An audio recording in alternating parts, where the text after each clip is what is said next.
लाड, अरुण लाड, रमेश दादा पाटील, रवींद्र फाटक, संजय पोतनीस, निलय नाईक, सुरेश धस, सदाभाऊ खोत. अध्यक्ष महोदय, तसं बघितलं तर आपण ह्या वेळेसच्या अधिवेशनामध्ये ह्याला 2 दिवस दिले होते, परंतु काल अनेक सन्माननीय सदस्यांना बोलायचं होतं, त्याच्या उत्तर आज आपण ठेवलेलं आहे. आणि ज्यांनी ज्यांनी सन्माननीय सदस्यांनी दोन्ही बाजूच्या विरोधी पक्ष नेत्यांच्या सहित जे विचार मांडलेले त्यांना मी मनपूर्वक धन्यवाद देतो. आपल्याला सगळ्यांना माहिती आहे अध्यक्ष महोदय, महाविकास आघाडीचं सरकार आल्यानंतर गेल्या वर्षी राज्याचा अर्थसंकल्पीय अधिवेशन सुरू असतानाच कोविडचा प्रादुर्भाव सुरू झाला आणि अधिवेशन थांबून आपल्याला कोरोनाच्याकडे त्या ठिकाणी लक्ष द्यावं लागलं. सुरुवातीला कुणाच्या लक्षात आलं नाही की ह्याचं गांभीर्य किती आहे. आपण चायनामध्ये किंवा जगातल्या इतर राष्ट्रांच्या मध्ये काय परिस्थिती आहे, कशा पद्धतीनं लॉकडाऊन होत आहे, कशा प्रकारे दवाखाने अपुरे पडायला लागलेले आहेत, बेड अपुरे पडायला लागलेले आहेत, हे आपण पाहत होतो वेगवेगळ्या चॅनलवर. परंतु पहिल्यांदाच हा आजार आपल्या देशामध्ये आणि आपल्या राज्यामध्ये त्या ठिकाणी आला आणि पहिल्यांदा सगळेच जण डॉक्टरांच्या सहित सगळेजण एवढे काळजीत पडले, एवढे घाबरून गेले की सुरुवातीच्या काळामध्ये पेशंट तपासण्याच्या करता देखील त्यांना ज्याला कोरोना झालेला असेल त्यांना डॉक्टर असे लांबनं गोळ्या त्यांच्या अंगावर टाकायचे, अशा प्रकारची परिस्थिती आपण बघितली. कित्येक जणांनी स्वतःचे दवाखाने बंद केले. अध्यक्ष महोदय, अशी परिस्थिती कधी कुठल्या देशावर आलेली नव्हती, कधी कुठल्या राज्यावर आलेली नव्हती. परंतु महाविकास आघाडीचं सरकार ह्याच्यामध्ये काम करत असताना राज्याचे प्रमुख या नात्याने उद्धव ठाकरे साहेबांनी ज्यावेळेस देशाच्या पंतप्रधानांनी लॉकडाऊन जाहीर केला, तो जाहीर केल्यानंतर सातत्याने वेगवेगळ्या माध्यमातून, विशेषतः टीव्हीच्या माध्यमातून, व्हिडिओ कॉन्फरन्सिंगच्या माध्यमातून लोकांशी संपर्क साधण्याचा प्रयत्न केला आणि लोकांना एक आधार देण्याचं काम केलं, लोकांना एक विश्वास देण्याचं काम केलं. आणि हे काम करत असताना लोकांनाही जनतेने पण त्या गोष्टीला अतिशय मनापासून प्रतिसाद दिला. परंतु संख्या झपाट्याने वाढत होती. अध्यक्ष महोदय, त्याच्यामध्ये शेवटी काही काही ठिकाणी तर आपल्याला जम्बो हॉस्पिटल उभी करावी लागली. पुणे जिल्ह्यामध्ये आम्ही लोकांनी देखील सरकारच्या वतीनं केली, त्याच्यामध्ये दोन्ही कॉर्पोरेशनची मदत घेतली. मुंबईमध्ये कॉर्पोरेशननी स्वतः पुढाकार घेऊन त्याच्यामध्ये जम्बो हॉस्पिटल उभी केली. अध्यक्ष महोदय, हे सगळं होत असताना एक चांगलं काम उभं राहतं तरी देखील त्याच्यामध्ये वेगळ्या नजरेने बघायचं. माझे तर ह्या निमित्तानं कोरोनाची संकटाशी मुकाबला करत असताना त्याच्यामध्ये कुठं भ्रष्टाचार झाला, भ्रष्टाचार झालेला असेल तर पुरावे द्या, पुरावे दिले तर आपण त्याची चौकशी करू. कुणालाही भ्रष्टाचार करायला कुणाला पाठीशी घालण्याचं अध्यक्ष महोदय काहीच कारण नाही. परंतु अशा प्रकारचे आरोप हे त्या ठिकाणी करण्यात आले आणि एकंदरीतच आपण जर पाहिलं तर या कोरोनाच्या लढाईमध्ये राज्य सरकारने सुरुवातीच्या काळामध्ये सभापती महोदय केंद्र सरकारने मदत केली, व्हेंटिलेटर पाठवले, काही बाबतीमध्ये मदत केली, परंतु नंतर त्यांनी ती मदत थांबवली. आपल्याला राज्यातल्या जनतेला चांद्यापासून बांध्यापर्यंत असं सांगून चालत नव्हतं. शेवटी आपण वेगवेगळ्या प्रकारे CSR मधनं असेल, राज्य सरकारच्या जिल्हा नियोजन समितीचा काही निधी काही टक्के आपण ह्या कामाच्या करता उपलब्ध करून दिला. आमदारांनी आमच्याकडे मागणी केली की आमचा आमदार निधीतल्या काही रक्कम तिथं खर्च करायला परवानगी द्या. अध्यक्ष सभापती महोदय, तशा प्रकारचे देखील आपण परवानगी त्या ठिकाणी दिली. आणि ही परवानगी देत असताना सतत राज्याचे मुख्यमंत्री असतील, राज्याचे सार्वजनिक आरोग्य मंत्री राजेश टोपे असतील, राज्याचे वैद्यकीय शिक्षण मंत्री अमित देशमुख असतील, गृहमंत्री अनिल देशमुख असतील, असे सगळेजण सातत्याने वेगवेगळ्या भागामध्ये फिरण्याचं काम आणि एकंदरीत लोकांना एक दिलासा देण्याचं काम. काही अडचणी, मालेगावला अडचण आली, मालेगाव तर इतकं झपाट्याने वाढत गेले की तिथं काय करावं अशा प्रकारचा प्रसंग निर्माण झाला. अध्यक्ष महोदय, धारावी सारखी आपली दाट लोकवस्ती असणारा परिसर आहे, तिथं देखील वर्षा गायकवाड असतील किंवा बाकीचे सगळे आमचे सहकारी असतील, असलम असेल, शेख मंत्री महोदय, ह्या सगळ्यांनी, आदित्य ठाकरे असतील, ह्या सगळ्यांनी आपल्या आपल्या परीनं तिथं काम करण्याचा प्रयत्न केला. आणि एवढी मोठी महामुंबई, करोडो लोक इथं राहतात आणि सतत मुंबई कधी झोपत नाही अशा प्रकारे बोललं जातं. अशी परिस्थिती असताना देखील त्यामध्ये काही ठिकाणी आम्हाला सभापती महोदय थोडेसे कठोर निर्णय घ्यावे लागले. काही बाबतीमध्ये काही अधिकाऱ्यांना पण आम्हाला बदलावं लागलं, नवीन अधिकारी तिथे टाकावे लागले, त्यांना सगळ्यांना सांगावं लागलं की वेळ पडली तर पीपी किट वापरा, परंतु तिथं स्वतः फील्डवर त्या ठिकाणी जायला मागे पुढे बघू नका. आणि अशा प्रकारे सगळी टीम त्याच्यामध्ये काम करत होती. अध्यक्ष महोदय, संख्या वाढत होती. आता आमच्या विरोधी पक्ष नेत्यांनी सांगितलं किंवा बिहारला इतकं झालं, इतर राज्यामध्ये तितकं झालं. अध्यक्ष महोदय, हे तुलना करण्याचं काम आहे अशातली गोष्ट नाही. त्याच्यामध्ये केरळ, महाराष्ट्र, कर्नाटक, पश्चिम बंगाल किंवा दिल्ली, गोवा, पुडुचेरी, महाराष्ट्र कुठलंही राज्य असलं तरी सभापती महोदय, कुठल्या राज्यकर्त्यांना किंवा तिथल्या शासनाला वाटेल की आपल्या इथं पेशंटची संख्या वाढावी, पॉझिटिव्हची, आपल्या इथं मृत्यूदर वाढावा, असं कुणालाच वाटत नाही.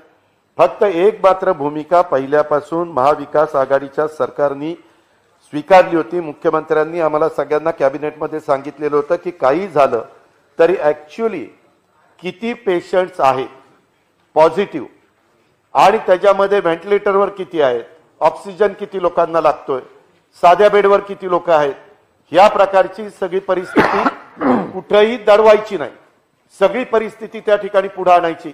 आणि ते काम महाराष्ट्रामध्ये पहिल्यापासून झालं, कारण आपल्याला प्रत्येक माणसाला ह्याच्यातनं आधार द्यायचा होता.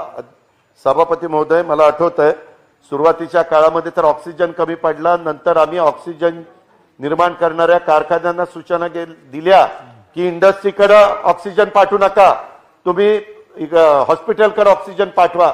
त्याच्यामध्ये विभागीय आयुक्त, कलेक्टर, एसपी, सीपी सगळ्या यंत्रणेला कामाला अध्यक्ष सभापती महोदय त्या ठिकाणी लावलं. आणि ह्याच्यातून बाकीच्या इंडस्ट्रीवाले ओरडायला लागले सभापती महोदय की आम्हाला आता वेल्डिंग करायला ऑक्सिजन मिळत नाही, आमची कामं थांबलेली आहेत. पण आम्ही त्यांना सांगितलं की पहिल्यांदा माणसं जगवणं आणि त्यांना ह्या आजारातनं बाहेर काढणं ही राज्य सरकारची प्रथम प्राधान्य आहे. आणि त्याच्यामुळं तुम्ही थोडंसं थांबलं तरी चालेल अशा प्रकारची भूमिका घेतली. आणि वेगवेगळ्या ठिकाणी इन्फ्रास्ट्रक्चर कुठं नव्हतं. सभापती महोदय, आपण पण या राज्यामध्ये मंत्री म्हणून, राज्यमंत्री म्हणून काम केले, अनेक वर्ष आमदार म्हणून तुम्ही काम करताय. सभापती महोदय, तुम्ही मला सांगा की अशा प्रकारचं संकट पूर्वी लोक सांगायची प्लेगचा साथ आली होती, देवीची साथ आली होती, परंतु नंतरच्या अलीकडच्या अनेक वर्षामध्ये आपण भूकंपाचं नैसर्गिक संकट बघितलं, अतिवृष्टीचं बघितलं, गारपिटीचं बघितलं, नैसर्गिक चक्रीवादळाचं बघितलं, निसर्ग चक्रीवादळाचं. परंतु अशा प्रकारचा गंभीर आजारांनी पूर्ण देशाला वेढलंय, राज्याला वेढलंय, अशा प्रकारचा प्रसंग कधी हे गेल्या 50 वर्षामध्ये आपल्या सगळ्यांच्या समोर आलेला नव्हता. त्याच्यामुळं जे इन्फ्रास्ट्रक्चर हे ग्रामीण भागामध्ये असायला पाहिजे होतं, शहरी भागामध्ये असायला पाहिजे होतं. एक वेळ शहरी भागामध्ये होतं, पण ग्रामीण भागामध्ये त्याला देखील मर्यादा पडल्या. त्याच्यातनं सभापती महोदय, आम्ही काही डॉक्टर्स हे तात्पुरते तिथं घेतले, नर्सेस घेतल्या, पॅरामेडिकल फोर्स त्या ठिकाणी घेतला आणि जेवढं काही तिथं कमतरता परत होती ती त्या ठिकाणी कमतरता दूर करण्याचा प्रयत्न हा निश्चितपणे सभापती महोदय ह्या महाविकास आघाडीनं केला. आणि स्वतः मुख्यमंत्र्यांनी तर नेहमीच आम्ही कॅबिनेटमध्ये बघायचो वेगवेगळ्या पद्धतीचे औषधं, त्याच्या संदर्भामध्ये सिरम इन्स्टिट्यूटचे आदर पुनावाला असतील किंवा बाकीचे लोक असतील, त्यांच्याशी पण आम्ही सतत संपर्क साधत होतो की बाबा व्हॅक्सिन कुठपर्यंत आलेलं आहे, त्याचं संशोधन चाललेलं होतं, सगळेजण व्हॅक्सिनकडे लक्ष ठेवून होते. आणि सभापती महोदय, आता एका गोष्टीचं समाधान आहे की ह्याच्यात व्हॅक्सिन निघालंय, आता अनेकांनी घ्यायला सुरुवात केली. आपल्यातल्या महत्वाच्या नेत्यांनी व्हॅक्सिन सुरुवात केल्यानंतर थोडासा तिथलं आता लोकांचाही विश्वास बसलेला आहे. सुरुवातीच्या काळामध्ये जे पॅरामेडिकल फोर्सचे लोक होते किंवा आमचे डॉक्टर्स होते किंवा नर्सेस होत्या किंवा आमचे पोलीस होते, हे थोडेसे तिथं जायला कसरत होते. अशाही प्रकारचा अनुभव हा सुरुवातीच्या काळामध्ये सभापती महोदय त्या ठिकाणी आला. मला आपल्याला सगळ्यांना या निमित्ताने सांगायचं की हे संपूर्ण वर्ष आपण सर्वच जण करोनासारख्या संकटाशी लढत आहोत.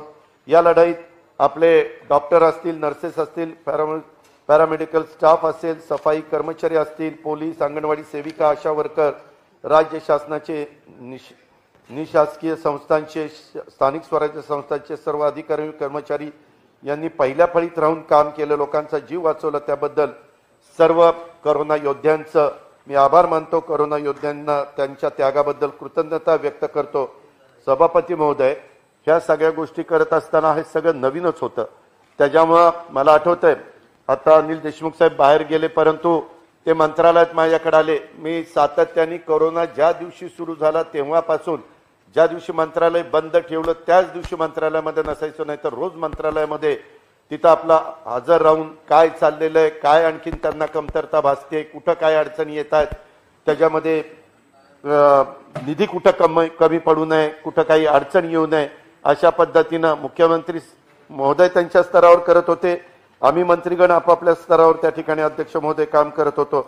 आणि हे सगळं काम करत असताना एक गोष्ट प्रकर्षाने जाणवली, त्याच्यामध्ये काही नवीन कायदे, जुनेच कायदे त्याची अंमलबजावणी करावी लागली. खासगी हॉस्पिटल 80% बेड सभापती महोदय आपल्याला ताब्यामध्ये घ्यावे लागले.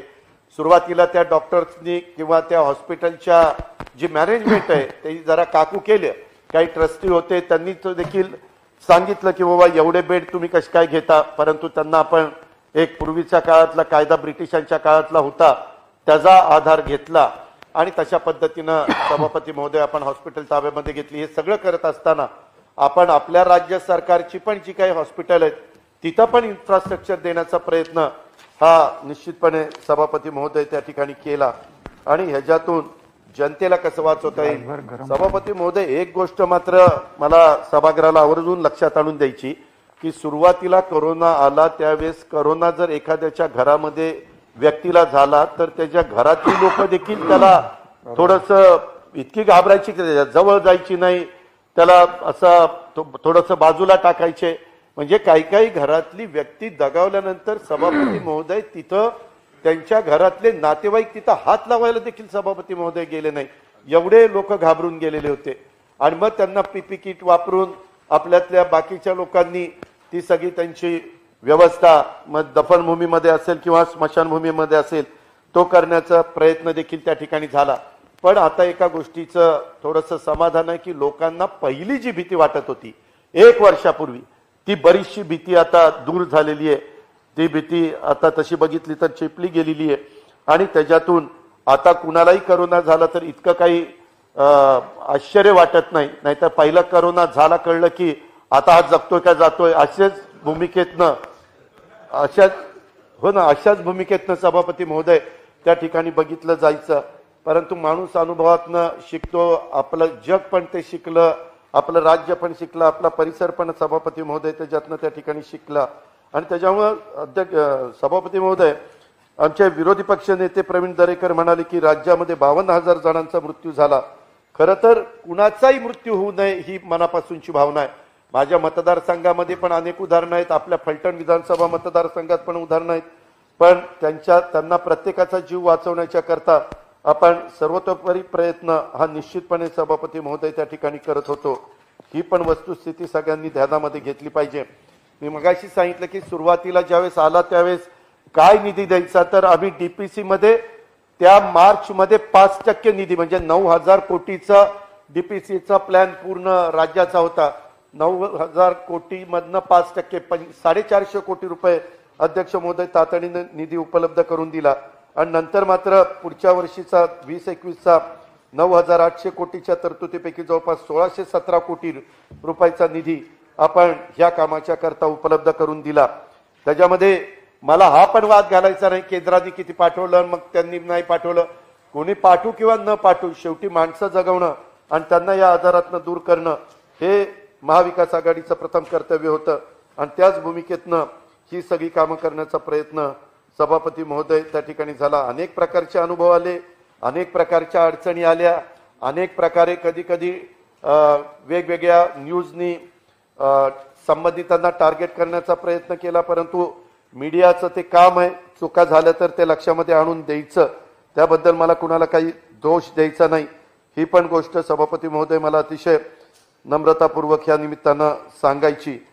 सभापती महोदय, एकंदरीतच राज्यामध्ये आता कोविडचा मृत्यूदर सुदैवाने घटलेला आहे. म्हणजे आता अनेकांना जरी कोरोना झाला तरी बऱ्याच जणांना हॉस्पिटलमध्ये जावं पण लागत नाही किंवा ते घरीच क्वारंटाईन होतात. घरीच त्यांना व्यवस्थितपणे उपचार जर केले तर ते त्याच्यातनं बरे देखील होतात. आज देखील आमच्या मंत्रिमंडळातले 7 ते 8 मंत्री हे करोनाग्रस्त आहेत, काही आमदार देखील दोन्ही बाजूचे सन्माननीय सदस्य हे करोनाग्रस्त आहेत. परंतु शेवटी ते काय कुणाला एका गोष्टीचं मात्र मला विशेष वाटतं की मुख्यमंत्र्यांना करोना नाही झाला, प्रवीण दरेकरांना करोना नाही झाला आणि सभापती महोदय आपल्याला पण करोना नाही झाला. म्हणजे खाली मला पण झाला, देवेंद्र फडणवीसांना पण झाला. आता तुमची रोग प्रतिकार शक्ती चांगली असल्यामुळं तुम्हाला झाला नसेल किंवा त्यांचं जॅकेट बघून तो करोना जवळ गेलाच नसेल, कुठे जॅकेटात आत शिरायचं असंही काही झालं असलं तर माहित नाही. परंतु सभापती महोदय गमतीचा भाग जाऊ द्या, परंतु तुम्हाला तिघाही प्रमुखांना करोना झाला नाही आणि होऊ नये अशाच आमच्या तुम्हाला शुभेच्छा त्या ठिकाणी राहतील. नाही तर उद्या झाला तर बघा तुझी दृष्टी लागली तू कशाला तिथं बोलला असं काही माझ्या नावावर पावती फाडू नका.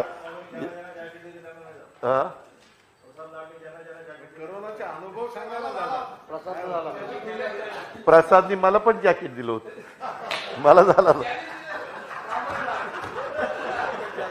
सभापती महोदय, एकंदरीतच राज्यावरचं करोनाचं संकट अद्यापर्यंत टळलेलं नाही ही पण गोष्ट ह्या चर्चेच्या माध्यमातून राज्यपालांच्या अभिभाषणावर आपण ज्यावेळी चर्चा करतो त्याच्यातून मला महाराष्ट्रातल्या जनतेला आवर्जून सांगायची, करोना रुग्णांची संख्या अलीकडे थोडी वाढायला लागलेली, विशेषतः आपला यवतमाळ असेल, आपला अमरावती असेल, अकोला असेल, विदर्भाचा काही परिसर असेल, त्या विदर्भाच्या परिसरामध्ये मुंबईमध्ये काही प्रमाणामध्ये, निलमताई आपण पुण्याचं प्रतिनिधित्व करता, पुण्यामध्ये अशा काही भागामध्ये वाढते ही वस्तुस्थिती नाकारून चालणार नाही.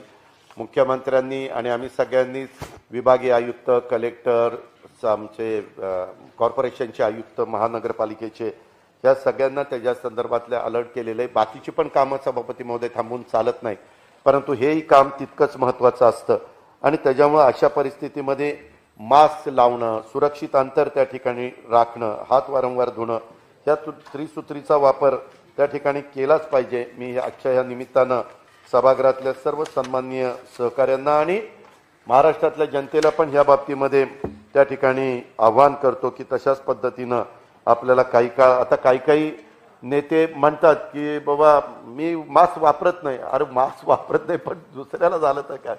हे प्रवीण दरेकरांचे एकेकाळी नेते होते, आता काय करायचं काय. पण हे विरोधी पक्ष नेतेच भाषणावर बोलावं लागतं, बाकीच्यांचं तुम्ही मेन इथले जुनं जरा आठवलं म्हणून काढलं, बाकी काही नाही. सभापती महोदय, एकंदरीतच ह्या कोरोनाच्या संदर्भामध्ये मी एवढंच महाराष्ट्रातल्या जनतेला सांगू इच्छितो की कुठल्याही प्रकारची अडचण हे महाविकास आघाडीचं सरकार ह्या बाबतीमध्ये येणार नाही. परंतु हे एकट्याच सरकारचं काम नाही. माझी जबाबदारी ज्यावेळेस महाराष्ट्र सरकारने भूमिका घेतली त्यावेळेस पण काहींनी टीका करण्याचा प्रयत्न केला की शेवटी जबाबदारी सभापती महोदय सर्वांचीच आहे. जरी कुणी मास्क नाही वापरला आणि त्याला झालेला असेल तर त्याचा दुसऱ्याला पण अपाय होण्याची शक्यता नाकारता येत नाही. ह्या पण गोष्टी आपण लक्षामध्ये सभापती महोदय घेतल्या पाहिजे. सभापती महोदय, एकंदरीत हे सगळं काम चाललेलं असताना अनेक सन्माननीय सदस्यांनी आपली आपली भूमिका इथं कालपासून त्याच्यामध्ये मांडली, विशेषतः कायम विनानूतन शाळांच्या बद्दल.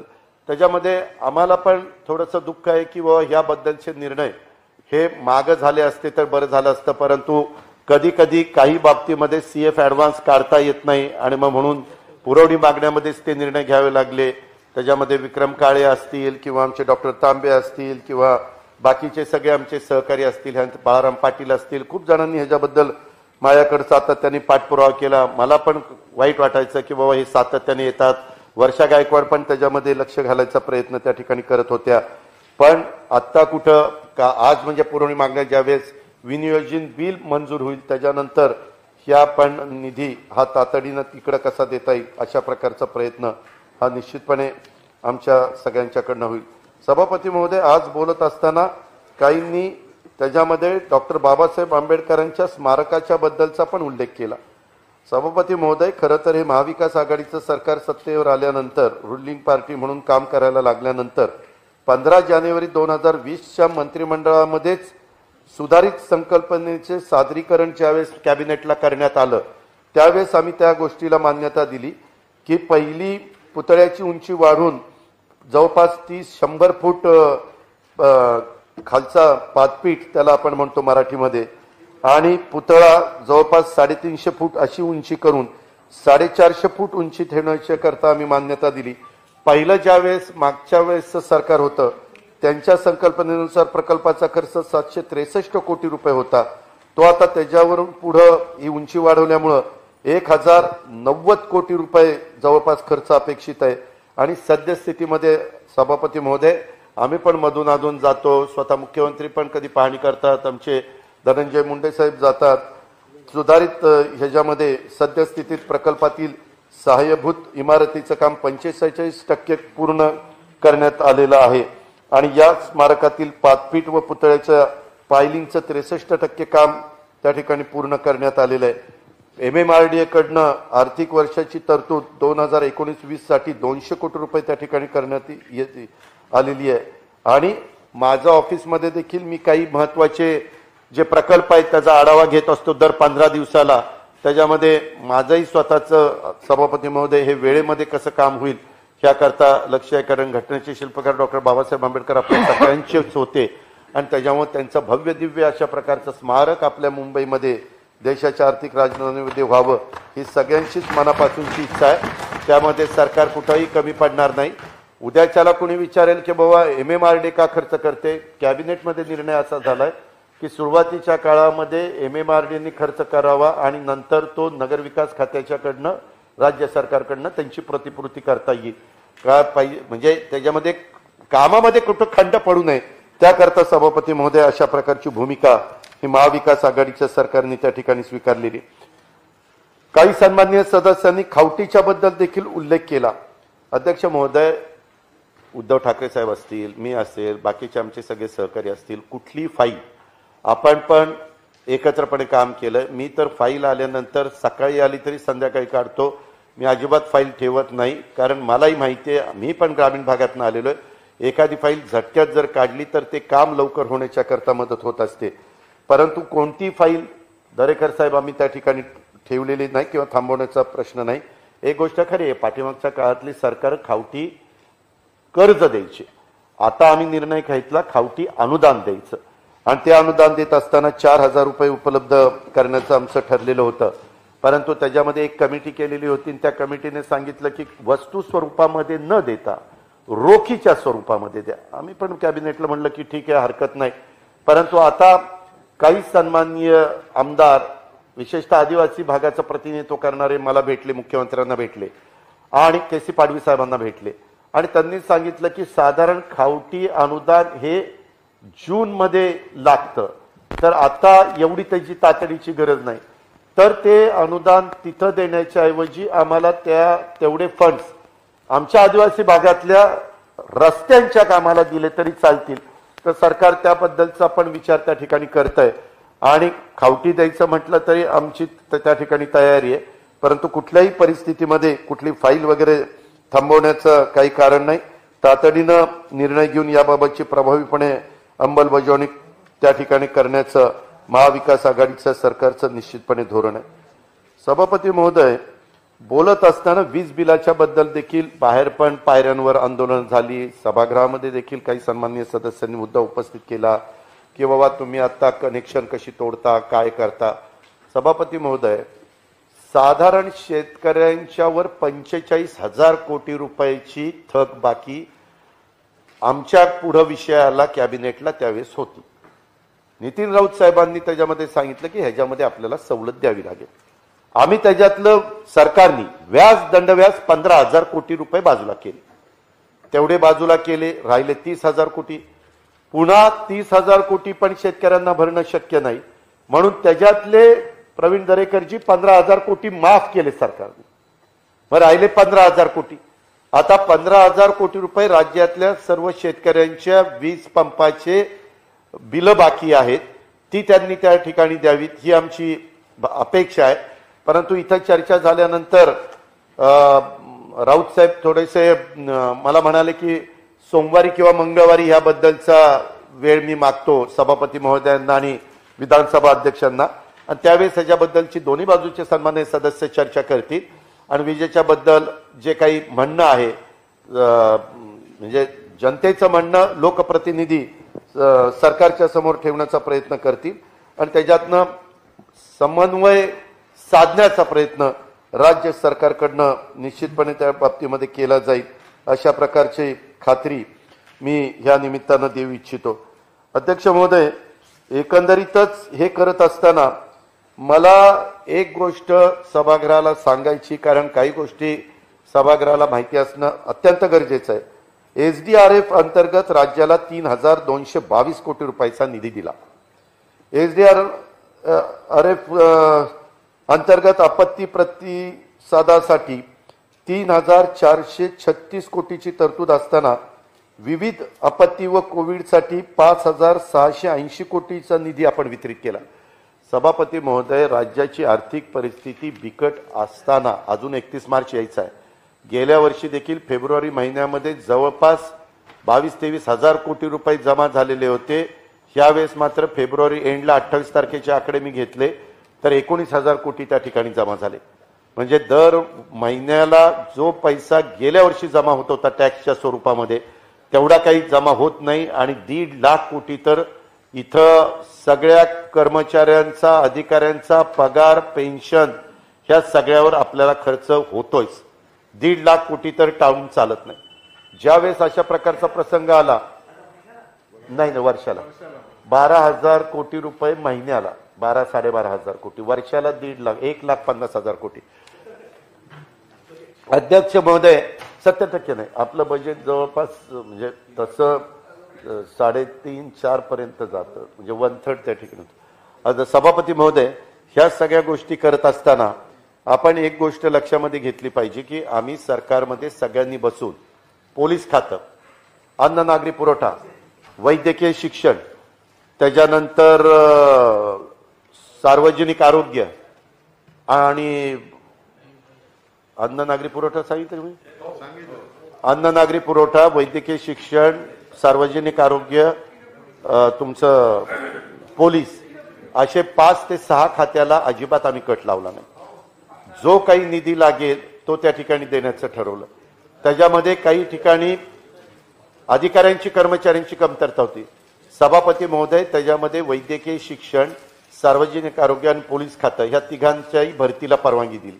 परवा एक मुद्दा इथं काढण्यात आलेला होता की सार्वजनिक आरोग्याच्या भरतीचा, सोमवारी आता राजेश टोपे त्या ठिकाणी येतील, त्यांचा म्हणजे निगेटिव्ह होऊन कोरोनातनं बाहेर पडून, तर त्यावेळेस जी काही तक्रार करण्यात आलेली त्याच्याबद्दलची गंभीर दखल सरकारने घेतलेली आणि त्याच्याबद्दलचं उत्तर देखील सभापती महोदय दिलेलं आहे। परंतु सांगायचं तात्पर्य अतिशय धीराने, कुठलाही दबाव मनामध्ये न आणता सरकारने ह्या कोरोनाशी मुकाबला त्या ठिकाणी केलेला आहे। उगीच आमच्याकडे पैसेच नाहीत, अमकच नाही, तमकच नाही, असं काही रडगाणं गात बसले नाही। सभापती महोदय, एक गोष्ट लक्षात घ्या, मला सभागृहाला सांगायचं की जवळपास 32,000 कोटी रुपये आज देखील GSTच्या कडनं आपल्याला अद्यापपर्यंत कमी आलेले जे यायला पाहिजे ते आता प्रवीण दरेकर साहेब म्हणाले की ते येतील, तुम्ही काळजी करू नका, पुढे येतील। आम्ही ते म्हणजे त्यांनी पण प्रयत्न करावा, कारण केंद्रात त्यांच्या विचाराचं सरकार आहे, ते आलं तर त्याची राज्याला त्या ठिकाणी मदतच होईल, त्याबद्दल दुमत असायचं काही कारण नाही। अध्यक्ष महोदय, सभापती महोदय, विकेल ते पिकेल ह्याच्याबद्दल पण काहींनी टीका टिप्पणी केली। खरं तर या अभियानाची अंमलबजावणी 3 टप्प्यामध्ये करण्याला आम्ही महत्त्व दिलेलं आहे। ताजा शेतमाल, भाजीपाला, फळे याची थेट विक्री करायची। त्याच्यामध्ये संत शिरोमणी सावतामाळी रयत बाजार अभियान अंतर्गत आम्ही 7160 ठिकाणी खाजगी, सार्वजनिक, शासकीय कार्यालयाच्या आवारात बाजार उपलब्ध करून देण्यात आलेले। विक्रेता, खरेदीदार निवडून त्यामार्फत शेतीमालाची विक्री आम्ही त्या ठिकाणी करण्याचा प्रयत्न करण्याचं काम करतोय। त्याच्यामध्ये 1786 शेतकरी गट व 588 शेतकरी उत्पादक कंपन्यांची जोडणी करण्यात आलेली आहे। स्मार्ट प्रकल्पांतर्गत उत्पादकता, भागीदारी व बाजार संपर्क वाढ उपप्रकल्पांतर्गत 82 पात्र प्रस्ताव खरेदीदाराशी जोडणीसह प्राप्त असून 799 प्रस्तावांना खरेदीदाराशी जोडणी करण्याचा कारवाई त्या ठिकाणी चालू आहे। आम्हालाही कळते की साधारण ह्या जनतेची डिमांड सप्लायचा ताळमेळ नीट साधल्याशिवाय शेतकऱ्यांना पण चांगले दिवस पाहायला मिळत नाही। म्हणून आम्ही पण एक भूमिका घेतलेली आहे, जे विकेल तेच पिकवायचं आणि तशा प्रकारे ह्या महाविकास आघाडीचं काम सभापती महोदय त्या ठिकाणी चाललेलं आहे. कुठलीही नवीन गोष्ट करत असताना कधी कधी त्याच्यामध्ये काही त्रुटी जाणवतात, परंतु त्या त्रुटी दूर करून तिथून पुढे आपल्याला कसं जाता येईल अशाच प्रकारचा प्रयत्न आम्ही सगळेजण ह्या निमित्तानं करतोय.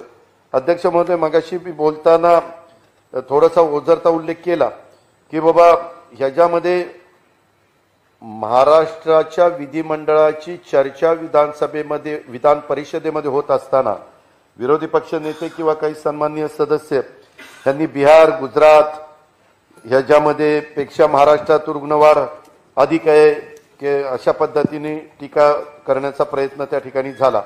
वस्तुस्थिती खरी आहे, त्याच्याबद्दल मी काही नाकारत नाही, परंतु एकंदरीतच जी काही तिथं आकडेवारी सांगण्यात आलेली आहे त्यामध्ये बाकीच्या ठिकाणी अजूनही वेगवेगळ्या प्रकारची शंका येते. सभापती महोदय, मगाशी बोलत असताना मी एक सांगितलं की आपल्याकडे मोठ्या प्रमाणावर सेवा करणारा वर्ग आहे, ज्याला सर्व्हिस आपण ते आपल्याला देतात. हे सगळं करत असताना मोठ्या प्रमाणावर कोरोनानी लॉकडाऊन ज्यावेळेस देशाच्या पंतप्रधानांनी जाहीर केलं त्यावेळेस हा सगळा वर्ग इतका बिथरला आणि ते वाटेल त्या म्हणजे पायी चालत सुटले, कुठल्या वाहनातनं. म्हणजे सभापती महोदय, काही काही ठिकाणी तर ते मिक्सर असतो ना सिमेंटचा, त्या एवढ्या एवढ्याशा मिक्सरमध्ये 15 20 लोक आतमध्ये जाऊन ज्यांना सिमेंट आपण नेतो, अशा प्रकारच्या गोष्टी पाहायला मिळाल्या. आम्ही शेवटी पोलिसांना सांगितले, बाबांनो, जरी ते ओपन ट्रक मधनं गेले, टँकर टेम्पोमध्ये गेले, कशात नाही गेले, तर त्यांना अडू नका, त्यांना कुठल्याही प्रकारे थांबू नका. उलट आम्ही बसेस दिल्या, एसट्या दिल्या आणि त्यांना सांगितलं की कुठं तुम्हाला माणसं दिसली तर त्यांना उचला आणि बॉर्डरवर सोडा. मग त्यांना छत्तीसगडला जायचं असेल, मध्य प्रदेशला जायचं असेल, गुजरातला जायचं असेल, इथं कर्नाटकला जायचं असेल किंवा खाली इकडं आंध्र प्रदेशला जायचं असेल, तशा प्रकारची सभापती महोदय आपण व्यवस्था केली. काही मुलं वगैरे आपली बाहेर होती, सभापती महोदय तिकडं बसेस पाठवल्या आणि तिकडून त्यांना आपल्या पुन्हा राज्यामध्ये आणण्याचं काम केलं. अशा वेगवेगळ्या पद्धतीनं जास्तीत जास्त ह्या वर्गाला कशी मदत करता येईल, त्यांना जेवण देणं असेल, त्यांना पाणी देणं असेल, त्यांची राहण्याची व्यवस्था त्या तात्पुरती करण्याची गोष्ट असेल, ह्या सगळ्या गोष्टी हे सरकार एकटं करत नव्हतं. सरकारला अनेक सामाजिक संस्थांनी पण त्याच्यामध्ये हातभार लावला होता. ही पण गोष्ट सभापती महोदय त्या ठिकाणी निश्चितपणे सांगू इच्छितो. परंतु विरोधी पक्षांनी नेहमी विरोधीच भाषण केलं पाहिजे किंवा सरकारचे उणेदुणेच काढले पाहिजे अशातला अध्यक्ष महोदय सभापती महोदय भाग नाही.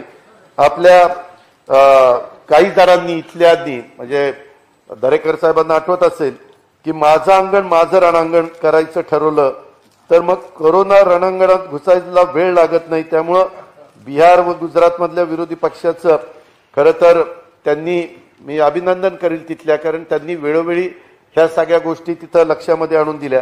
त्याच्यात कुठलं राजकारण करण्याचा प्रयत्न अजिबात त्या ठिकाणी झाला नाही.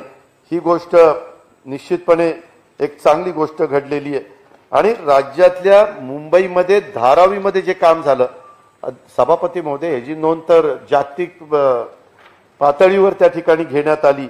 ही पण बाब आपल्या तिथं केलेल्या ज्या उपाययोजना होत्या त्याचं पण जर कौतुक झालं असतं तर जरा एक समाधान वाटलं असतं की बाबा जे काही चांगलं झालं त्याच्याबद्दलचं निश्चितपणे कौतुक त्या ठिकाणी केलं जातं.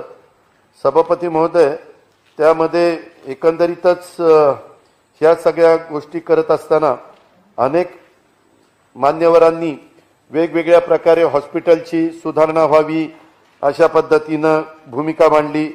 कुणी स्थानिक विकास निधी 5 कोटी करावा अशाही प्रकारची मागणी त्या ठिकाणी केली.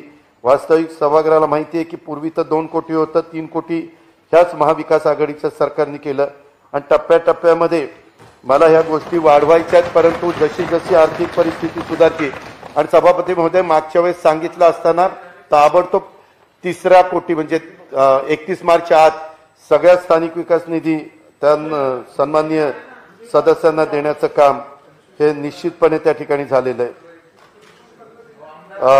सन्माननीय भाई जगतापांनी भाई जयंत पाटलांनी पण रायगड मच्छीमारांचे प्रश्न, मच्छीमाराच्या डिझेल परताव्याचा मुद्दा वाळूच्या बेकायदा लिलाव रोखण्याच्या बद्दलची मागणी, असे विविध मुद्दे त्या ठिकाणी केलेले आहेत. भाई, मी आपल्याला याच्याबद्दल एवढंच सांगतो, हे डिझेलचा परतावा वगैरे हे तर मुद्दे मला अशरफ शेख साहेबांनी पण सांगितलेले आहेत.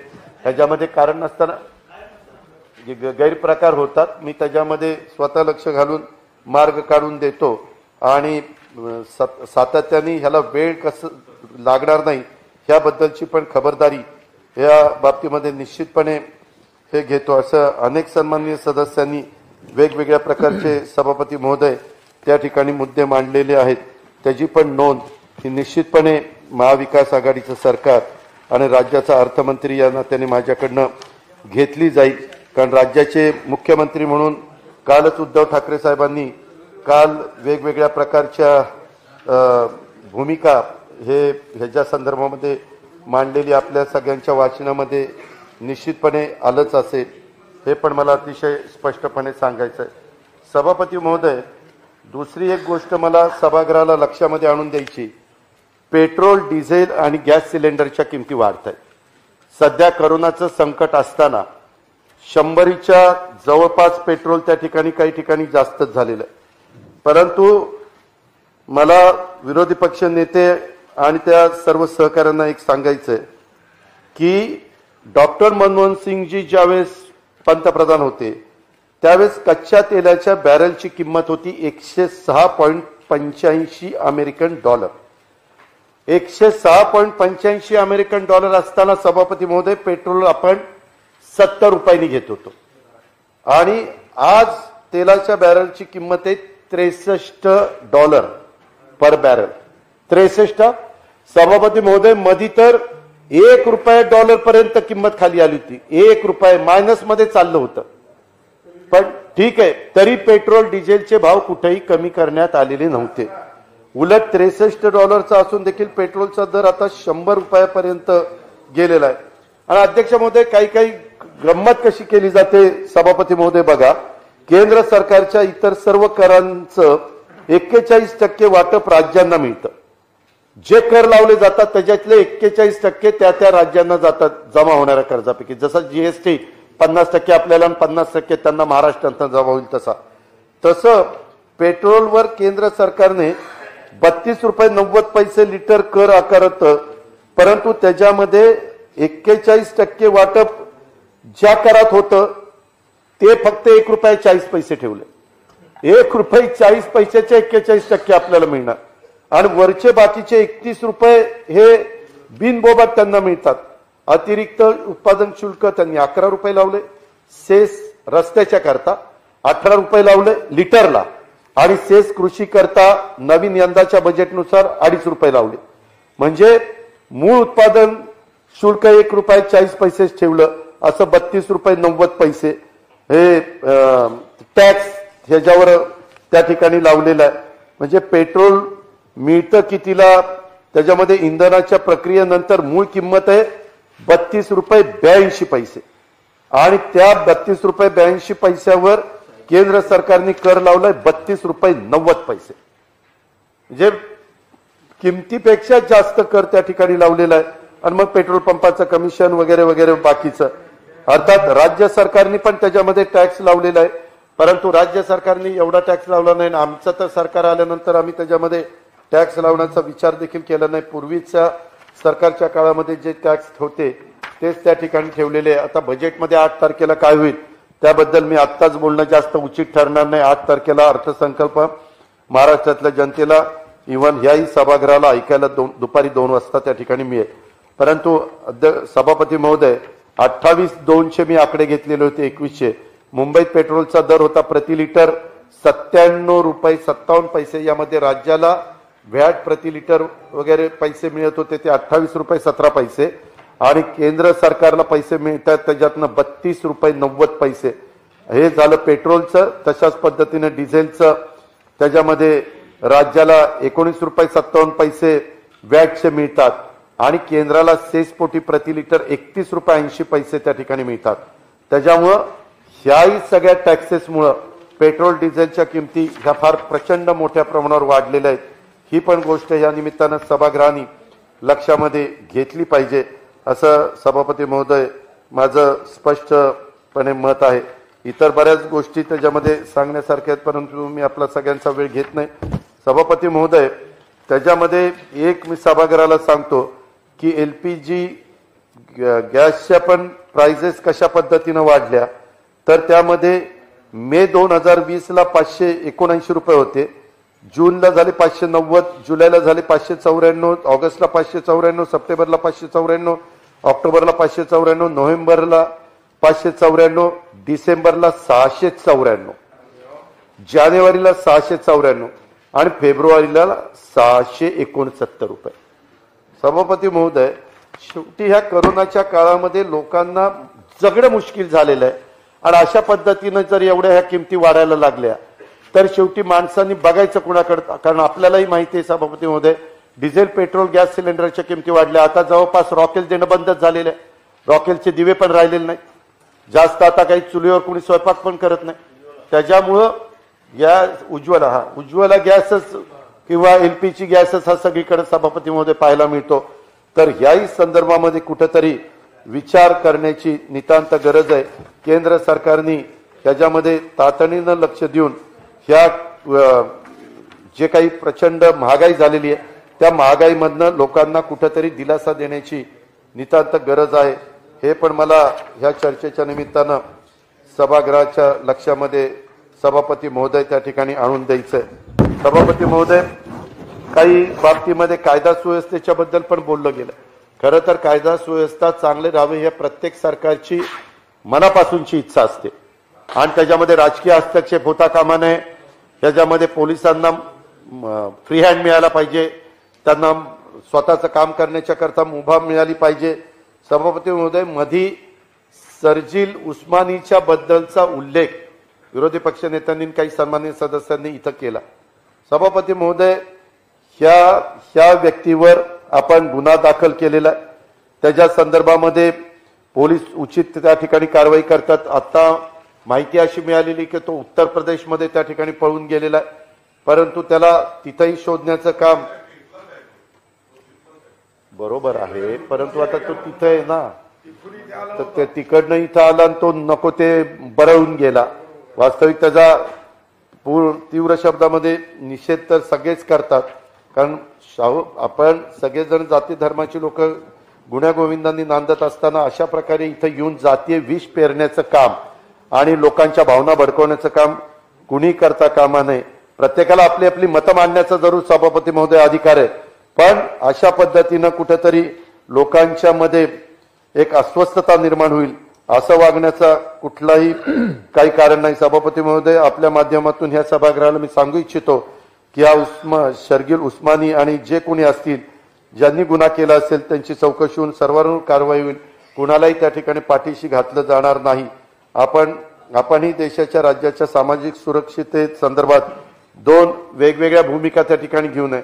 सभापती महोदय, फक्त मला एक आठवण आली म्हणून सांगतोय. एका मधल्या काळामध्ये एका तथाकथित पत्रकाराच्या संदर्भामध्ये आरोप झाले, आत्महत्येस प्रवृत्त केल्याच्या आरोपावरून त्याला त्या ठिकाणी अटक देखील झाली. या पत्रकाराने देशाच्या सुरक्षेसंदर्भात गंभीर गोपनीय माहिती व्हॉट्सअपवर उघड केल्याचे आरोप आहेत. पुलवामा दहशतवादी हल्ल्यात देशाचे सैनिक शहीद झाल्यानंतर याच पत्रकाराने आनंद व्यक्त केला होता. देशाची सुरक्षा, सामाजिक सुरक्षेला धोका निर्माण करणाऱ्या या पत्रकाराला जेव्हा एका दुसऱ्या गुन्ह्यात अटक झाली होती त्यावेळेस अनेक जण त्यांच्या अटकेला विरोध करत होते. आपल्यापैकी काहींनी मंत्रालयासमोर सभापती महोदय उपोषण देखील केलं. उपोषणाला लोक कमी होती, परंतु अशा पद्धतीनं पण आंदोलन करण्याचा प्रयत्न केला. सभापती महोदय, कुठल्याही विचाराचा कुठली व्यक्ती असली तरी त्यांना पक्ष वगैरे काही नसतो. जर ते देशाच्या एकंदरीत सुरक्षितेला काही धक्का निर्माण करणारं किंवा अडचण निर्माण करणारं काम करत असेल तर अशा लोकांना पाठीशी घालण्याचं सभापती महोदय अजिबात कारण नाही. त्याच्यामध्ये सगळ्यांनी समंजसच भूमिका घेतली पाहिजे असं माझं स्पष्ट मत आहे आणि आमच्या महाविकास आघाडीची पण सभापती महोदय तशाच प्रकारची भूमिका आहे. सभापती महोदय, मराठवाडा, विदर्भ आणि उर्वरित महाराष्ट्राच्या करता विकास मंडळाचा निर्णय कधी घेणाऱ्याबद्दल खालच्याही सभागृहामध्ये विचारलं गेलं, इथल्याही सभागृहामध्ये विचारलं जात आहे. आज पुरवणी मागण्या पण आहे. एक गोष्ट खरी आहे की अजूनपर्यंत मराठवाडा, विदर्भ आणि उर्वरित महाराष्ट्राची विकास मंडळं अस्तित्वात आलेली नाहीत. त्याला काही वेगळं कारण आहे, त्याच्याबद्दलचा सूतोवाच थोडासा झालेला आहे. सभापती महोदय, मात्र एक गोष्ट ह्या चर्चेच्या माध्यमातून मी मराठवाडा, विदर्भ आणि सगळ्याच महाराष्ट्रातल्या जनतेला सांगू इच्छितो की यामध्ये कुठल्याही परिस्थितीमध्ये मुख्यमंत्र्यांची, महाविकास आघाडीची हीच भूमिका आहे की जसं विकास मंडळ अस्तित्वात असताना ज्या प्रकारे रकमेचं वाटप व्हायचं तशाच प्रकारचं वाटप हे उद्याच्याही अर्थसंकल्पामध्ये करण्याचं आमच्या महाविकास आघाडीचं धोरण आहे. त्याच्यामध्ये तसूभर देखील आम्ही इकडे तिकडे करणार नाही, कारण आघाडी सरकारमधले अनेक प्रमुख मान्यवर मंत्री आणि मुख्यमंत्री असं सगळ्यांची आमची बैठक झाली. त्याच्यामध्ये राज्य सरकारची भूमिका स्पष्ट आहे की जरी राज्यपालांच्याकडे आत्ताच्या घडीला अधिकार नसले तरी आजपर्यंत 84 सालापासून जी चालत आलेली पद्धत आहे त्याच पद्धतीप्रमाणे या राज्य सरकारच्या निधीचं वाटप हे निश्चितपणे त्या ठिकाणी केलं जाईल अशा प्रकारची ग्वाही विशेषतः परिणय फुकेंनी पण हा मुद्दा उपस्थित केला होता. इतर पण काही सन्माननीय सहकाऱ्यांनी तो मुद्दा उपस्थित केलेला होता की गृहीत धरूनच निधीचं वाटप आम्ही ते करणार आहे. विदर्भ, मराठवाडा, उर्वरित महाराष्ट्राला अर्थसंकल्पात देखील पूर्णपणे निधी त्या ठिकाणी देणार आहे आणि मराठवाडा, विदर्भाच्या विकासासाठी हे सरकार कटिबद्ध असून ह्याच्यामध्ये लवकरच काही मार्ग काढला जाईल. खरं तर जसा आमच्याकडनं मार्ग काढला लवकर जावा अशी अपेक्षा आहे, त्यावेळेस इतरांनी पण काही बाबतीमध्ये जी त्यांची जबाबदारी ती पण लवकरात लवकर पार पाडली तर सभापती महोदय थोडंसं समंजस भूमिका सगळ्यांनी घेतली तर एक चांगलं वातावरण राज्यामध्ये त्या ठिकाणी राहू शकतं. त्याच्याबद्दल जास्त उल्लेख मी करू इच्छित नाही, कारण सभापती महोदय आता आपण सभागृहामध्ये बसतोय, परंतु काही 12 लोकांचा पण अधिकार घटनेने, कायद्याने, नियमाने त्यांना दिलेला आहे. वास्तविक ते बसले असते तर अजून काही त्यांचे पण विचार असतात, कलावंत असतात, साहित्यिक असतात, वेगवेगळ्या क्षेत्रातले मान्यवरती लोक असतात, ते पण त्यांची भूमिका मांडू शकतात आणि निर्णय प्रक्रियेमध्ये सगळ्यांचं ऐकून घेऊन निर्णय झाले तर ते लोकशाहीला अतिशय उपयुक्त ठरतात. ही पण गोष्ट सभापती महोदय त्या ठिकाणी मला आवर्जून सांगायची. मला हे जी जोड कुठं दुसरीकडे द्यायची नाही, परंतु ते सगळ्यांनी ह्याच्यामधनं जे काही धडा घेतला पाहिजे, शिकलं पाहिजे ते शिकण्याचा प्रयत्न त्या ठिकाणी करावा. काही सन्माननीय सहकाऱ्यांनी, दरेकर साहेब आपण पण पंतप्रधान पीक विमा योजनेच्या अंमलबजावणीच्या बद्दलचे मुद्दे उपस्थित केले. व्हिडिओ कॉन्फरन्सिंगच्या द्वारे ज्यावेळेस राज्याच्या प्रत्येक प्रमुखाशी पंतप्रधान महोदय बोलत असतात त्यावेळेस उद्धव ठाकरे साहेबांनी अनेकदा हा मुद्दा उपस्थित केला.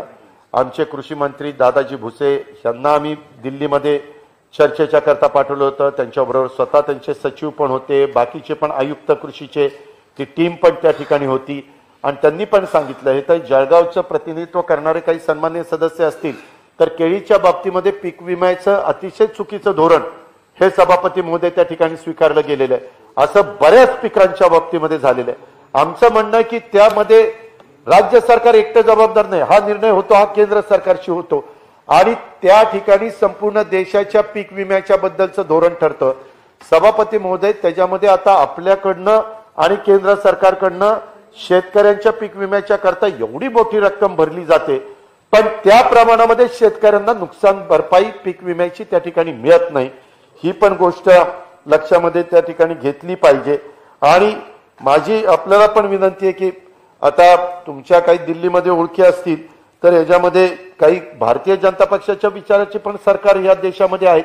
तिथल्याही मुख्यमंत्र्यांनी प्रयत्न करावा, आमचेही मुख्यमंत्री प्रयत्न करतायत. आम्ही पण कृषी विभागाच्या तर्फे जे काही भूमिका मांडायची आदरणीय पवार साहेबांना पण आम्ही कानावर घातलं, कारण 10 वर्ष ते कृषी मंत्री म्हणून त्यांनी काम केलेले, त्यांना ह्याच्यातले बारकावे सगळे माहिती आहेत आणि त्यांच्या दिल्लीमध्ये त्यांच्याही शब्दाला तसं वजन आहे, किंमत आहे. त्याच्यामुळे साहेबांना पण आम्ही विनंती केली की साहेब ह्याच्यामध्ये जर सांगितलं तर देशातल्याच सगळ्या शेतकऱ्यांच्या पीक विम्याच्या संदर्भातला जो गंभीर प्रश्न निर्माण झालेला आहे तो त्या ठिकाणी दूर होण्याच्या करता निश्चितपणे मदत होईल. पंढरपूर येथील प्रधानमंत्री आवास योजनेच्या घरांच्या वाटप प्रक्रियेच्या राज्यमंत्र्यांनी स्थगिती दिल्यामुळे घरांचे वितरण प्रलंबित राहिलेले याबाबत एक अहवाल सभापती महोदयांनी मागितलेला आहे. माढा आणि पुण्याचे कार्यकारी अभियंता IIT मुंबईचे प्राध्यापक आणि पुणे विभागीय आयुक्त कार्यालयाच्या पथकामार्फत 12 फेब्रुवारी 2021 रोजी प्रकल्पाची पाहणी करण्यात आलेली आहे तिथं जाऊन स्पॉटवर, आणि याबाबतचा अहवाल आल्यानंतर योग्य प्रकारचा निर्णय घेतला जाईल. पात्र लाभार्थ्यांनाच घरकुलाचं वाटप वेळेमध्ये होण्यासाठी सरकार कटिबद्ध आहे. कारण मी पण पंढरपूरला गेलो होतो त्यावेळेस मलाही तिथलं शिष्टमंडळ भेटलं आणि त्यांनी ही गोष्ट माझ्या देखील निदर्शनामध्ये आणून दिली, आणि तो तुम्ही ज्या मताचे आहोत त्याच मताचं सरकार देखील आहे. सभापतीमध्ये दुसरे एक, मधल्या काळामध्ये कोरोनामुळं अर्थव्यवस्था थोडीशी थंडावली, तर त्यावेळेस काय मार्ग काढायचा म्हणून आम्ही बांधकाम क्षेत्राला स्टॅम्प ड्युटीमध्ये सवलत देण्याचा निर्णय घेतला. महसूल मंत्री आमच्या बाळासाहेब थोरात आणि आम्ही सगळ्यांनीच ठरवलं की बाबा असा प्रकारचा निर्णय घेऊ. आणि मला प्रवीण दरेकर साहेब तुमच्या लक्षात आणून द्यायचं सभागृहाच्या दोन्ही बाजूला की हा निर्णय घेतल्यानंतर हा डायरेक्ट फ्लॅट खरेदी करणाऱ्याला त्याचा फायदा होतो. म्हणजे ड्युटी पहिली 5%, 6% अशी होती. नंतर बिल्डर लोकांनी पण काही त्याचे हे स्टॅम्प ड्युटी भरली आणि 3% तर 31 डिसेंबर पर्यंत आपणच माफ केली होती, आणि नंतर 2% आपण माफ केली. 3%ची 1 जानेवारी ते 31 मार्च पर्यंत. आणि ह्याच्यातनं मुंबईमध्ये आम्ही सर्वे केला, इतक्या मोठ्या प्रमाणावर घरांची सभापती महोदय विक्री झाली. घरांची विक्री झाल्यावर बांधकाम व्यवसाय हा ऊर्जित अवस्थेत आला की अनेकांना रोजगार त्या माध्यमातून मिळत असतो. हे पण सभापती महोदय सगळ्यांनाच मान्य त्या ठिकाणी करावं लागेल. परंतु ह्याच्यामुळे घरांच्या किमती स्थिर राहिल्यामुळं सामान्य जनतेला देखील त्यांचं एक स्वप्न असतं घरांची खरेदी करणं, ते स्वप्न देखील साकार करायला त्या ठिकाणी मदत झाली. बांधकाम क्षेत्राला सुद्धा बूस्ट मिळाला. बांधकाम क्षेत्राशी निगडीत इतर व्यवसाय आणि उद्योगांना देखील याच्यातनं चालना मिळाली आणि सर्वांचा एकत्रित परिणाम राज्याच्या अर्थचक्रावर निश्चितपणे त्या ठिकाणी झालेला आहे. राज्याचं अर्थचक्र देखील काही प्रमाणामध्ये गतिमान होण्याच्या करता मदत झालेली आहे. आणि सरकारचा प्रयत्न हाच आहे की बाबा ह्या कोरोनाच्या काळात राज्यातील लघु उद्योजक, शेतकरी, व्यापारी, घरगुती वीज ग्राहकांना दिलासा देण्याचा ह्या सरकारचा प्रामाणिक प्रयत्न आहे आणि त्या दृष्टीने सरकार त्या ठिकाणी काम करत आहे. ही पण बाब मला लक्षात आणून द्यायची. सभापती महोदय, प्रवीण दरेकर साहेब विरोधी पक्ष नेते बोलत असताना त्यांनी काही 50% प्रीमियमचा पण मुद्दा काढला. आणि खरं तर हा मुद्दा जरी सरकारने घेतलेला असला तर त्या महानगरपालिकेला तो अंमलात आणायचा का नाही हा अधिकार त्यांचा आहे, आमचा नाही. ठाणे महानगरपालिकेने ठरवायचंय, पुणे महानगरपालिकेने ठरवायचंय, पिंपरी चिंचवड महानगरपालिकेने ठरवायचंय, मुंबई महानगरपालिकेने ठरवायचंय. आम्ही फक्त धोरण स्वीकारलेलं आहे ते त्यांना योग्य वाटलं कॉर्पोरेशनला, कारण ती पण स्थानिक स्वराज्य संस्था आहे, लोकांनी निवडून दिलेले लोकप्रतिनिधी तिथे आहे. त्याच्यावर अध्यक्ष सभापती महोदय आमचा आग्रह नाहीये, आम्ही एक सूतोवाच केलेला आहे. वारेमाप काहींनी आरोप केले, काय झालं काय नाही, हे कुठेही काही झालं नाही. अर्थव्यवस्था पुन्हा तिनं कुठंतरी गती घ्यावी ह्या दृष्टिकोनातून हे निर्णय घेतले आणि मुद्रांक शुल्काचा निर्णय घेतलेला. सभापती महोदय, माझे पण अनेक वेगवेगळे मान्यवर ओळखीचे आहेत. मला स्वतः पवारसाहेब पण म्हणले की अजित तुम्ही लोकांनी तो निर्णय घेतला त्यामुळं इथं थोडंसं बांधकाम क्षेत्राला एक ऊर्जितावस्था आली, अशा प्रकारची परिस्थिती निर्माण झाली. त्याच्यामुळं इतर राज्यांनी पण त्याची दखल घेतली आणि त्यांनी पण त्याचा विचार करायचं ठरवलेलं आहे. त्याच्यामुळे उगीच कुणाला तरी पाठीशी घालायचं, उगीच काहीतरी मुठभर लोकांना त्याचा फायदा व्हावा अशा प्रकारची प्रयत्न करायचा हे अजिबात ह्या सरकारचं धोरण नाहीये. मुंबईतील कांदळवनचं बुजवणाऱ्या लोकांचा शोध घेऊन या प्रकरणाची चौकशी व्हावी, दोषींवर कारवाई व्हावी अशाही प्रकारचं एक मागणी करण्यात आली. सभापती महोदय, मुंबई आणि परिसरात काही कांदळवने देखील वन विभागाच्या मालकीची असून काही कांदळवने खाजगी व्यक्तींच्या आणि संस्थांच्या मालकीचे आहेत. ज्या ज्या ठिकाणी कांदळवनची कत्तलीची माहिती समोर आली त्या ठिकाणी तात्काळ लक्ष देऊन आवश्यक ती उपाययोजना त्या ठिकाणी करण्यात येते. राज्य शासनाचा वन विभाग, पर्यावरण विभाग, संबंधित जिल्हाधिकारी यांच्याकडून दक्षतेची कारवाई करण्यात येते. अद्यापपर्यंत पोलिसांच्याकडे 91 गुन्हे रजिस्टर त्या ठिकाणी झालेले आहेत आणि त्याच्यामुळं कुणाला त्याच्यामध्ये पाठीशी घालायचं ही भूमिका सभापती महोदय अजिबात या सरकारची नाहीये, हे पण मला या निमित्तानं सांगायचं आहे. खादी ग्रामोद्योगची जागा बळकवण्याचा प्रयत्न काही भूमाफियांच्या माध्यमातून सुरू आहे. या ठिकाणी गरबा खेळून त्याचं भाडं खाजगी व्यक्ती परस्पर वसूल करतात, अशा पद्धतीनं एक इथं आरोप करण्यात आला. सभापती महोदय, कांदिवली आणि बोरोली या दोन्ही ठिकाणच्या जागा या ग्रामोद्योग विभागाला कोरा केंद्रासाठी देण्यात आल्या आणि बोरोलीची जागा ज्या कारणासाठी देण्यात आली त्या कारणासाठी सदर जागेचा वापर होत नसेल तर ती जागा परत घेण्यात यावी अशीच सरकारची भूमिका निश्चितपणे आहे. मुंबई उपनगर जिल्हाधिकाऱ्यांनी ती जागा पुन्हा ताब्यात घेण्याची प्रक्रिया केलेली आहे. त्याला हायकोर्टाकडनं स्टे आलेला आहे आणि सदर जागेचा वापर कोणी अनधिकृत पद्धतीने करत असेल तर त्याच्यावर देखील निश्चित कारवाई करण्याच्या सूचना या सरकारच्या वतीनं त्या ठिकाणी देण्यात येतील. ही पण बाब सभापती महोदय मी अतिशय स्पष्टपणे सभागृहाच्या लक्षामध्ये त्या ठिकाणी आणून देतो. सभापती महोदय, अनेक वेगवेगळे मुद्दे इथं सन्मान्य दोन्ही बाजूच्या सदस्यांनी इथं उपस्थित केलेले आहेत. मी काही मुद्द्यांना स्पर्श करण्याचा प्रयत्न केलेला आहे, परंतु सगळ्याच मुद्द्याशी मी मुद्द्यापर्यंत मी पोचू शकलो नाही, ही वस्तुस्थिती आहे.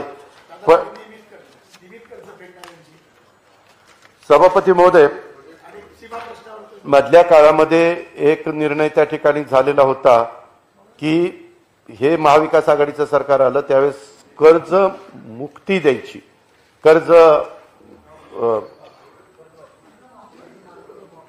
माफी द्यायची अशा प्रकारचा निर्णय घेण्यात आला. आमचे सहकार मंत्री बाळासाहेब पाटील यांच्याकडेच तो विभाग आहे. आम्ही अतिशय व्यवस्थितपणे ते सगळं फॉर्मॅट तयार केला. गेल्या वर्षी आणि यंदाच्या म्हणजे आता कोरोनाच्या काळात देखील 7,000 कोटी रुपये सभापती महोदय आम्ही त्या ठिकाणी दिलेले आहेत आणि अशा पद्धतीने एकूण तो 19,000 कोटीच्या पर्यंत ते 32 लाख शेतकऱ्यांना 19,000 कोटीचा बेनिफिट दिला. त्यावेळेस सभापती महोदय असाही निर्णय घेतला गेलेला होता की नियमित कर्जफेड जे लोक करतात त्यांना पण 50,000 रुपये मदत करायची, अशा प्रकारची भूमिका ही आमच्या मुख्यमंत्र्यांची आणि सरकारची होती. पण पहिल्यांदा आम्ही शेतकऱ्यांना सगळ्यांना कर्ज मुक्तीच्या संदर्भामध्ये सवलत ज्यावेळेस देत होतो त्यावेळेस करोना एकदम आला, तर 2 लाखाच्या वरच्यांना पण आम्हाला थोडंसं थांबावं लागलंय आणि ह्याही वर्गाच्या करता सन्माननीय जयंत पाटील साहेब आम्हाला थोडंसं थांबावं लागलंय. पण आम्ही लोक देखील शेतकरी आहोत. थोडीशी परिस्थिती पूर्ववत पदावर आली, कारण दर महिन्याला म्हणजे आजच्या घडीला 28 फेब्रुवारीला मी आकडे घेतले, मी आता बजेटच्या दिवशी पण सांगेन, 1 लाख कोटी रुपये आम्ही अंदाज केलेला होता, त्याच्यापेक्षा उत्पन्न कमी आलेलं 1 लाख कोटी. आता तेच जर आलं असतं तर मग कुठलीच काही अडचण त्या ठिकाणी नाही. म्हणूनच आम्ही त्याच्यामध्ये सरकार एक वेगळा निर्णय घेऊ पाहतंय, तो आम्ही 8 तारखेला बजेटमध्ये त्या ठिकाणी सांगू. परंतु निश्चितपणे हे आता जे वेळेत परतफेड करतात त्यांना असं वाटायला लागलं की आपण मूर्ख ठरलो. जे थकवतात त्यांचं माफ होतंय आणि जे वेळेत परतफेड करतात ते सदाभाऊ त्यांना काहीच मिळत नाही, असं ते सगळी अडचण आहे.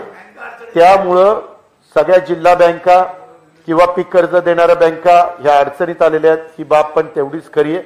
आपण जसं रायगड जिल्हा मध्यवर्ती सहकारी बँक चालवतो तसं मी देखील पुणे जिल्हा मध्यवर्ती सहकारी बँक चालवतो, त्याच्यामुळे आम्हाला त्याचा अनुभव आलाय आणि ह्याबद्दल मुख्यमंत्र्यांच्या आणि मंत्रिमंडळाच्या स्तरावर आमची चर्चा झालेली. आम्ही एक वेगळा पर्याय या संदर्भामध्ये निश्चितपणे काढतो, परंतु तो अर्थसंकल्पाच्या दिवशी सांगण्याचं काम हे निश्चितपणे या राज्य सरकारच्याकडनं त्या ठिकाणी केलं जाईल, अशा प्रकारची खात्री देखील सभापती महोदय मी देऊ इच्छितो. इतर सीमा प्रश्नाच्या बद्दल मुख्यमंत्री स्तरावर बैठक त्या ठिकाणी झाली.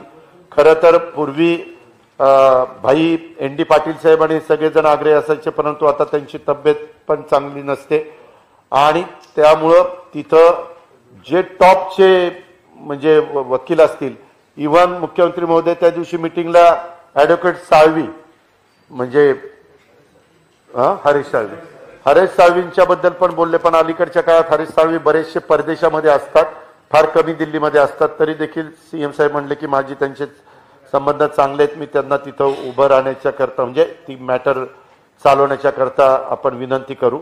आणि आम्ही महाराष्ट्र एकीकरण समितीच्या सगळ्या सन्माननीय सदस्यांना पण बोलवलं होतं, त्यांचं पण ऐकून घेतलं. आणि